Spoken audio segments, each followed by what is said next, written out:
with something that almost all of you are probably going to face in your driving career, and that's a check engine light. Now, for most people, that means immediate panic and substantial expense to figure out what the problem is. We're going to simplify that for you. If you can understand this, plugging a USB device into a computer, such as a mouse, then I know you can understand exactly how a code reader works on today's vehicles. All vehicles since 1996 have a giant USB port called OBD II.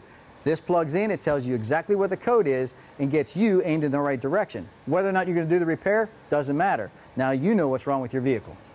In the United States, federal law requires that the OBD II port, you know, the big USB port we're looking for, be readily accessible to the right or to the left of the steering column. In the case of our Isuzu Rodeo, it's to the left, down under the hood release latch.